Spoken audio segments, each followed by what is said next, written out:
Fil-lejl qaddis tal-miliet huwa ta' pjaċir kbir għalija li nsellem lil kull wieħed u waħda minnkom, eżies Maltin u Għawċin.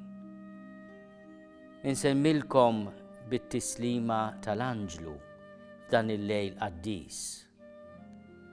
Glorja lill-Alla fl-għoli ta' smewwiet, paċi fl-art lill-bnedmin ta' dida tajba, lill-bnedmin li Alla tassew iħobb.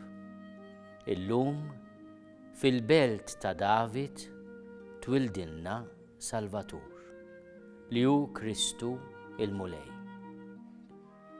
Imma dan il-kliem f'din is-sena daqshekk ikkomplikata, immarkata bil-pandemija tal-COVID-19, xi tfisser? Din is-sena f'dan il-miliet ejjew nistiednu lil Mulej Ġesu jiġi magħna u jiġi fostna tal-ju. Alla mħabba magħmul bniedem. Alla Salvatur li sem tiegħu Ġesu hekk ifisser Alla Salvatur. Imma isem ieħor li jagħtih il-profeta Iżajija huwa Emmanuel, Alla magħna.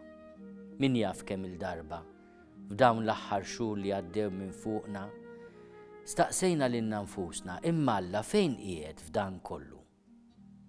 Illum inħarsu lejn it-tarbija fil-maxtura ta' Betlem u r-risposta hija l-bikja kibja ta' tarbija li tgħidilna jiena qiegħed hawn miegħek għalik. Jiena Alla magħmul bniedem, jiena Alla miegħek, Emmanuel. Din is-sena rajna xhieda sabiħa ta' mħabba li offrewna tant frontliners kif qegħdin insejħulhom li taw risposta sabiħa, ġeneruża, insejħula wkoll erojka għal pandemija li laqtitna bla avviż, burraxka li maħniex se ninsewwa malajr. Nixtieq insellmilhom u nagħtihom mhux biss il-barka f'isem il-Mulej u f'isimna, imma wkoll infisser f'isem kull wieħed waħda minna il-gratitudni tagħna, il-barka tal-Mulej.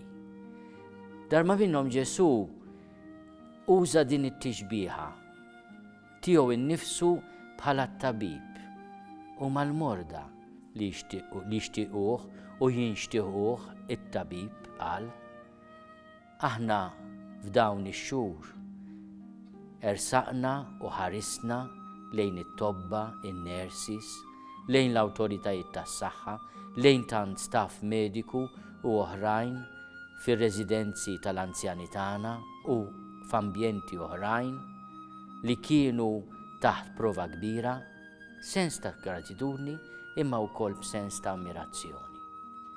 Il-miliet irid iġib ukoll mhux biss fejqan fiżiku li nawguraw il-kulħadd, imma fejqan spiritwali. U l-Mulej biex ifejjaqna ma jibgħat l-ebda tabib tal-ġisem imma jibgħat tarbija. It-tobba tal-ġisem qegħdin magħna, il-Mulej ikompli għanihom bil-erf u bis-saħħa. Imma din it-tarbija ta' Betlem meta jikber il-Mulej Ġesu jgħidilna li kull ma għamilna ma l-iżgħar fost dawn ħutna għamilnieh miegħu. U tantu magħna li huwa wkoll wieħed minna. Fis-sena li ġejja li l-koll qed inħarsu lejha b'tama kbira, hemm bżonn inkunu xhieda bħalma għamilna f'dawn l-aħħar xhur tal-għoża li għandna għal xulxin. Hemm bżonn nikkooperaw mal-awtoritajiet tas-saħħa għax din hija espressjoni tal-imħabba konkreta. Kull min jista' jieħu l-vaċċin għandu jieħu l-vaċċin. Għaliex bekk nipproteġu mhux biss lil nfusna, imma anke lil dawk ħutna li minħabba ċirkustanzi differenti ma jistgħux jieħdu l-vaċċin. Kemm huwa importanti li aħna nifhmu li dak kollu li tallimna f'dawn l-aħħar xhur kemm hemm affarijiet eżies li forsi ċaħadna minnhom u sibna it-tifsira vera tagħha, it-tannieqa bejn il-maħbubin, bejn il-ħbieb li s-social distancing ċaħadna minna, imma wkoll il-possibilità li nżuru lill-eżistana b'mod speċjali l-anzjani tagħna. Irrid insellem ukoll lil dawk il-familji li minħabba il-pandemija tilfu il-xi ħadd għażiż u kellhom jgħaddu mill-esperjenza kifra li ma jistgħux ikunu qrib l-eżiż tagħhom fl-aħħar mumenti tal-ħajja. Tgħiduli dan se semmih ukoll f'lejliet il-miliet, tajjeb li aħna niftakru li l-miliet ma kienx biss ta' ferħ għar-Rajja, għal-Maġi, għal-Marija u għal-Ġuseppi, imma wkoll kien ta' sfida. Il-Maġi kellhom jagħmlu vjaġġ twil, ir-Rajja jisemgħu leħen l-Anġlu jistieden lilhom l-imwarribin tas-soċjetà li sabu s-Salvatur tagħhom. Ġuseppi u Marija kellhom jagħmlu vjaġġ kbir lejn Betlem, l-Art u l-Belt ta' David biex jobdu ċ-ċensiment li ordna l-Imperatur. Meta waslu fil-Belt ta' Betlem ma sabux post fil-lukanda. Ġuseppi ipoġġi lill-Għażiża Marija fi stalla, far tal-annimali, hemmhekk jitwielet is-Salvatur tagħna. Meta aħna ninħarsu lejn il-presepju f'dawn il-ġranet, ejjew nifhmu li anke l-Marija u Ġuseppi bħalma jgħid il-Papa Franġisku, il-ħajja ma kienx biss wart u żgħar, imma kienet ukoll sfida bħalma għal ħafna minnha. Il-kelma tiegħi hija kelma ta' tama għall poplu tagħna. Kelma u tħeġġiġa biex aħna inkomplu naħdmu fl-imkien għal ġid ta' kulħadd.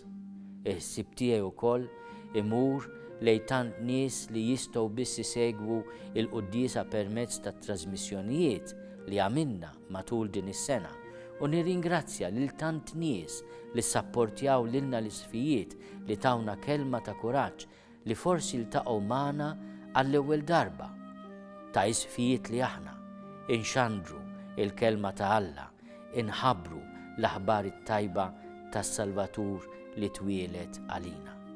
Is-sib tiegħi wkoll imur lejn ħutna l-immigranti li mhumiex f'Malta u Għawdex magħna imma jsegwuna, iħobbuna.